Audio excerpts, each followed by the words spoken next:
Hello everyone and welcome back to RD blogs. तो आज हम बात करेंगे महिंद्रा थार के 4x4 सिस्टम के बारे में। अगर आप ऑफ रोडिंग के शौकीन हैं या फिर सिंपली क्यूरियस हैं कि जानने के लिए कि महिंद्रा थार का 4x4 सिस्टम कैसे काम करता है और महिंद्रा थार इतनी तगड़ी ऑफ रोडर कैसे है, तो मैं आपको पूरा एक्सप्लेन करूँगा इसके 4x4 सिस्टम के बारे में। तो चलिए शुरू करते हैं।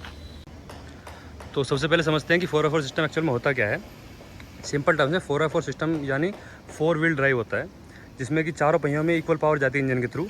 और यह ऑफ रोडिंग कंडीशन बहुत यूज़फुल रहता है और अपने आप ही इंजन सेंस करता है कि कौन से पावर में टायर में ट्रैक्शन वगैरह है और कहाँ पे ज़्यादा इसको पावर चाहिए, तो उस व्हील में एक्स्ट्रा पावर देने का काम करता है, या फिर चारों टायर में बराबर पावर देने का काम करता है, क्योंकि जो कि काम डिफरेंट पार्ट्स इसके अंदर लगे होते हैं वो करते हैं। डिफरेंशियल लॉक हो गया, ट्रांसफ़र केस हो गया, उन सब के यूज़ से। तो यही एक ऐसी चीज़ें हैं जो इसको इतना कैपेबल बनाती है ऑफ रोडिंग के लिए। तो इसके जो 4x4 सिस्टम के बारे में हम कंपोनेंट्स के बारे में जानते हैं। कंपोनेंट्स क्या क्या होता है इसके अंदर। इसके अंदर होता है ट्रांसफ़र केस, डिफरेंशियल्स और लो रेंज गियर। 3 इसके अंदर पार्ट्स आते हैं थार के अंदर। तो पहले बात करते हैं ट्रांसफ़र केस की। तो ये 4x4 सिस्टम का हार्ट होता है एक तरीके से। ये फ्रंट के पावर को फ्रंट और रियर एक्सल दोनों के बीच में स्प्लिट करता है। थार का ट्रांसफ़र केस आपको 2 व्हील ड्राइव और 4 व्हील ड्राइव मोड्स के बीच में स्विच करने में मदद करता है। आप 2 व्हील ड्राइव भी चला सकते हो गाड़ी को और 4 व्हील ड्राइव भी चला सकते हो। चारों पहिए में पावर देके भी चला सकते हो और सिंपली रियर व्हील्स में पावर देके भी चला सकते हो गाड़ी को। फिर आता है डिफरेंशियल्स।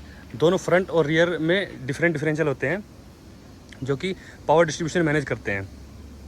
थार में एक मैकेनिकल रियल डिफरेंशियल लॉक होता है, मतलब MLD होता है, जो कि सेंस करता है कि कब एकदम आप जैसे 4x4 को एंगेज करोगे तो एकदम से कट करके आवाज़ आती है पीछे से, उसको MLD बोलते हैं। तो मैनुअल डिफरेंशियल लॉक एक तरीके से बोलते हैं, मैकेनिकल डिफरेंशियल लॉक बोल सकते हैं उसको, जो कि स्लिपरी कंडीशन वगैरह में काफ़ी काम आता है और आपकी गाड़ी को ईजिली वहाँ से मतलब मैन्यूवर करने में काम आता है। फिर बात करते हैं लो रेंज गियर के अंदर। तो थार में लो रेंज गियर के ऑप्शन आते हैं। ये असली ऑफ रोडिंग में मतलब जो रियल जो काम है लो रेंज गियर का ही होता है। जब लो रेंज में गाड़ी को लगाते हो तो गाड़ी आपकी जो मूव करेगी बहुत धीरे धीरे, पर आपका जो टॉर्क है वो लगभग मल्टीप्लाई हो जाता है। आपकी इंजन की पावर जो बहुत ज़्यादा हो जाती है और आप जैसे गाड़ी बिल्कुल फंस गई है उस टाइम पे बहुत ज़्यादा काम आता है। कीचड़ वगैरह में जैसे आधे टायर डूब गए हैं और गाड़ी बिल्कुल मूव नहीं कर रही है 4x4 नॉर्मल लगाने से, तो आप लो गियर इंगेज करके उन गाड़ी को ईजिली वहाँ से निकाल सकते हो। और चारों पहियों में पावर जाती है पर टॉर्क बहुत ज़्यादा हो जाता है और मतलब स्पीड बहुत ही लो हो जाएगी। आपकी ग्रेजुअली RPM बढ़ जाएंगे और आप स्पीड देखोगे 20 की रहेगी और RPM लगभग 4-5 पहुँच जाएंगे 3rd-4th गियर में भी। तो ये काम होता है आपके लो रेंज गियर्स के बारे में। तो अब समझते हैं कि इसका इस्तेमाल कहाँ कहाँ कैसे कैसे करते हैं और गियर के अंदर चलते हैं और गियर को समझते हैं कि कौन सा गियर कब लगाना है। तो थार में बेसिकली ये मैनुअल एक लीवर दिया होता है 4x4 सिस्टम का एंगेज करने के लिए, और मैं रेकमेंड करूँ गाड़ी ऑन रहनी चाहिए इस टाइम पे। 4x4 सिस्टम के गियर को यूज़ करोगे तो बहुत बार गियर ओवर फंसने के चांस नहीं रहते। और गाड़ी को न्यूट्रल कर लेना है। वैसे आप 2H से 4H में आने के लिए आप नॉर्मल अगर आप P में हो या D में हो तो सिंपली से पुश करोगे तो 4H में आ जाता है, कोई दिक्कत नहीं आती। उसके बाद अगर आपको न्यूट्रल में जाना है 4 लो में जाना है तो गाड़ी को न्यूट्रल कर लो तो ज़्यादा बेटर रहेगा, आपके गियर बॉक्स पे लोड नहीं आएगा। मैनुअल में भी ये करो, ऑटोमेटिक में ये करो। उसके बाद अगर हम न्यूट्रल करना है तो प्रेस करना है और इसको पीछे की तरफ पुश करना है। तो अब ये मैनुअल एंड में आ चुका है। अब अगर जैसे मैं गियर को इस पर D में डालूंगा, जैसे मैं अब ड्राइव मोड में डाल दिया और मैं एक्सेलेरेट करूँगा तो गाड़ी बिल्कुल भी मतलब मूव नहीं करती। ऐसे ही आपको न्यूट्रल में कर लेना है इसको और 4 लो में लगा दोगे। अब 4 लो में लग चुका है, मतलब जो मोस्ट पावरफुल गियर रहता है इसका उसमें लग चुके हैं आप। लो गियर इंगेज हो चुके हैं। 4 व्हील ड्राइव लो, ट्रैक्शन कंट्रोल अपने ऑफ हो जाता है और ये एनिमेशन बना हुआ आ जाता है इसके अंदर। तो 4 लो में है। और अगर मैं अब जब से D में डालूंगा और गाड़ी को आगे मूव करूँगा तो गाड़ी मूव तो होगी। अब जैसे मैं मैनुअल में डाल देता हूँ एक बार रिवर्स लेकर थोड़ा दिखाया था आपको कैसे 4 लो जो गियर सिस्टम वो काम करता है। और जैसे पूरी गाड़ी में आवाज़ से आ रही, क्योंकि हम टारमैक रोड पे चल रहे हैं। रेकमेंडेड यही रहेगा कि ऑफ रोडिंग करो जब कच्चे रोड हो तभी इसको यूज़ करो गियर को। और जैसे मैं 1 पे लगा दिया, मैं गियर 1 है और एक्सेलेरेट करूँगा तो गाड़ी के जो डिफरेंशियल वगैरह उसमें काफ़ी वेरिएंट हो सकता है। अब देखिए जैसे मैं 2 पे चला गया मैनुअली, जैसे 2 पे पहुँच गया मैं और अब 2 पे हूँ और स्पीड देखना, आप RPM देखना और स्पीड देखना। RPM 3 पे पहुँचेगा, स्पीड 20 की है। जबकि मैनुअली मतलब अगर आप नॉर्मल 2H पे चलते हैं 4H पे चलते हैं ना तो सेकंड गियर पे लगभग 60 की स्पीड पहुंच जाती है गाड़ी। तो ऐसा आपको नॉर्मल रोड पे पक्के रोड पे नहीं करना है, ये मैंने आपको दिखाने के लिए कर दिया है। उससे आपको जो ट्रांसफर केस है या फिर आपके जो डिफरेंशियल है ना वो बहुत ज़्यादा खराब हो सकते हैं और एक्सट्रीमली आपको मतलब बहुत भारी एक्सपेंस झेलना पड़ सकता है, क्योंकि बहुत महंगा आता है इसका सिस्टम है ना। तो उसको दोबारा न्यूट्रल कर दिया मैंने और इसको गियर बॉक्स को न्यूट्रल कर रखा है, प्रेस करके 2H में चले गए। तो अब इनका अलग अलग हम यूज़ जानते हैं। ये आपका नॉर्मल मोड रहता है 2H पे, और 2 व्हील हाई पे आपको नॉर्मल रोड में आपको हाईवेज वगैरह ड्राइव करते हो तब आपको 2H वाला मोड यूज़ करना है। बाय डिफॉल्ट गाड़ी 2H में ही रखनी है हमेशा। इससे आपके कोई भी डिफरेंशियल पे या कोई भी रियर व्हील पे कहीं पे भी जोर नहीं आएगा। आपका जो पावर है बेसिकली रियर व्हील में जा रहे हैं, फ्रंट व्हील में कोई आपको पावर नहीं मिल रही है। जैसे आप 4H में शिफ्ट करते हो, जैसे 4H मोड में आ गए तो अब इस मोड में पावर चारों व्हील्स में जा रही है, लेकिन गियर हाई रेंज वाले यूज़ हो रहे हैं। मतलब आप जैसे 60 सेकंड गियर में 60 की स्पीड पे जा रहे थे, थर्ड गियर में 90 की स्पीड पे जा रहे थे, ऐसे 100 पे जा रहे थे फोर्थ गियर में, तो उस हिसाब से आपका गियर हाई रहेंगे। पर चारों पहिए में इक्वली जो ट्रांसफर केस यहाँ पे यूज में आ जाता है और आपके चारों पहिए में इक्वली पावर जाती है।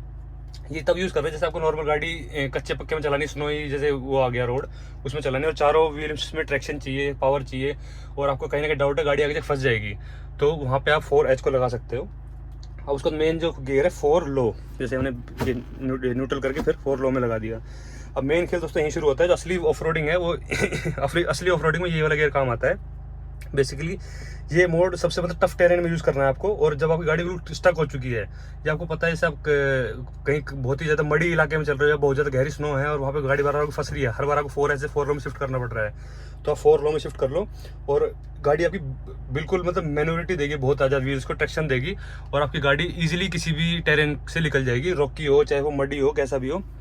पर एक बात याद रखना है, ये जो गियर है 4 लो, ये सिर्फ और सिर्फ आपको स्टेबिलिटी देगा लो स्पीड पे, और जब यहाँ पे बहुत ज़्यादा लो ट्रैक्शन हो वहीं पे आपको यूज़ करना है। और नॉर्मल रोड्स पे मैं तो कहूँ 100 मीटर भी नहीं चलाना गाड़ी को, सिर्फ मज़े के लिए अगर आप चलाओगे तो कहीं ना कहीं कुछ ना कुछ तो आपका नुकसान करेगा ये 4 लो वाला जो है। इनफैक्ट जब ऑफ रोडिंग करते हो तब भी गाड़ी के जो टायर्स पे लोड आता है, पर वहाँ से आपको निकलना होता है, इसलिए 4 लो गियर यूज़ करते हो। तो नॉर्मल कंडीशन में 2H, अगर आप थोड़े से मिट्टी वगैरह इलाके में चल रहे हो, जैसे रेगिस्तान टाइप का इलाका थोड़ा सा जहाँ पे रेत बूढ़ा रेत हो, भुरभुरा सा रेत हो, वहाँ पे आप 4H का यूज़ कर सकते हो। और 2H से 4H में आने के लिए डायरेक्ट आपको कहीं न्यूट्रल करने की जरूरत नहीं, चलती चलती गाड़ी में 4H में आ जाओगे आप, 4 हाई में आ जाओगे। लेकिन 4 लो में जाने के लिए, न्यूट्रल में जाने के लिए गाड़ी को न्यूट्रल करना जरूरी है, मैं तो ये रेकमेंड करूँगा आपको। और 4 लो में गाड़ी को लेके आओ जबकि गाड़ी बिल्कुल स्टक हो जाए, गाड़ी मूव ही नहीं कर रही है। तो अब बात करते हैं कि इस सिस्टम को यूज़ करने की क्या क्या टिप्स होती हैं, थोड़ी सी मैं आपको बता दूं ताकि आप कभी कंफ्यूज ना हो और कहीं मतलब इसका गलत इस्तेमाल ना करो इस सिस्टम का और अपनी गाड़ी को नुकसान ना पहुंचाओ। तो पहली टिप तो ये रहेगी कि 4H को, जैसे अभी 4 लो में है तो अब 2 हाई में चल रहे हो आप बेसिकली, तो 4H को पहले स्विच कर लें कि जैसे आपको पता है भाई थोड़ा सा ख़राब रास्ता आने वाला है, गाड़ी का रुकने का वेट ना करें, पहले ही 4H में लगा लें, क्योंकि गाड़ी अगर रुक गई तो बाई चांस ऐसा होता है कि 4 लो में बहुत गाड़ी नहीं निकल पाती, ऐसी सिचुएशन आ जाती है। और कभी स्टीप क्लाइंब वगैरह है तो आप पहले ही 4H में लगा लें, क्योंकि आपको टाइम नहीं मिलेगा गाड़ी अगर पीछे खिसकने लग गई तो, कि 4H में लगाओगे या फिर 4 लो में लगाओगे तो पहले अगर आपको पता है आगे खराब टेरेन आने वाली है, कीचड़ है, पत्थर है या फिर स्टीप क्लाइंब, पहाड़ बहुत ज़्यादा स्टीप चढ़ाई है, तो आप पहले 4H में सेफ्टी के लिए यूज़ कर सकते हो आप। उसके बाद 4 लो का जो आपको यूज़ करना है सबसे टफ टेरेन में यूज़ करना है, जहाँ पे बहुत ही ज़्यादा ख़राब टेरेन आ गया हो, वहाँ पे यूज़ करने से आप बिल्कुल झिझकना नहीं है कि भाई गाड़ी को कुछ वियर एंड टियर होगा तो आप लगाओगे नहीं। लगाना बहुत जरूरी है दोस्तों, वरना गाड़ी फंस जाएगी आपकी, और ऐसी जगह पे आप फंस सकते हो जहाँ पे आपको हेल्प भी नहीं मिलेगी। तो 4 लो, जैसे सामने पानी भरा हुआ है, आपको पता नहीं कितना गहरा पानी है और कीचड़ भी है वहाँ पे, तो 4 लो पहले लगा लो और फिर गाड़ी को वहाँ से निकालने की कोशिश करो। और जब आपको पता चल जाए भाई आप सेफ सिचुएशन में पहुँच चुके तो 4H में लगा लो, और बिल्कुल अगर हाईवे पे आ चुके हैं, पक्के रोड पे आ चुके तो 2 हाई लगा लो। उसके बाद आता है नॉर्मल रोड पे वापस जाते के साथ आपको 4H से या 4 लो से सीधे 2 हाई पे कर लेना है आपको, क्योंकि गाड़ी के अब जैसे 4 लो में काफ़ी देर चला रहे हो आप तो पता ही आपको कि गाड़ी के चारों पहियों में पावर जा रही है इक्वली, तो उस टाइम पे आपकी गाड़ी को बहुत ज़्यादा डैमेज हो सकता है। तो 4 लो में चला ही नहीं पाओगे, पर हाँ 4H में भी अगर आप चला रहे हो तो 4 लो में हाईवे पे जाते शिफ्ट कर लेना है। ये बहुत ज़रूरी एक प्रिकॉशन आपको मतलब करना है अपनी गाड़ी के साथ। तो अब आप समझ चुके हो कि 4x4 की थार के अंदर कैसे कैसे यूज़ होता है। बहुत सी गाड़ी में अलग अलग आते हैं, इसके अंदर ऐसा वाला मैनुअल गियर बॉक्स दिया हुआ था, तो मैंने सोचा इसके ऊपर एक डेडिकेटेड वीडियो बना देता हूँ, क्योंकि मैंने पहले भी फॉर्च्यूनर 4x4 के ऊपर एक वीडियो बनाई हुई है, तो बहुत से लोगों ने उसको पसंद किया है, तो अब मैं थार के ऊपर लेकर आया वीडियो। तो अगर आप जान चुके हो 4x4 थार कैसे यूज़ करना है, तो आप जाके अपनी ऑफ रोडिंग जो जर्नी है उसको एंजॉय कर सकते हो। और अगर वीडियो अच्छी लगे तो वीडियो को लाइक कर दो, शेयर कर दो और चैनल को सब्सक्राइब जरूर कर दो, क्योंकि मैं ऐसी वीडियो आपके लिए लाता रहता हूँ। और अगर कोई क्वेश्चन हो, सजेशन हो तो कमेंट में ज़रूर पूछिएगा। थैंक यू सो मच दोस्तों।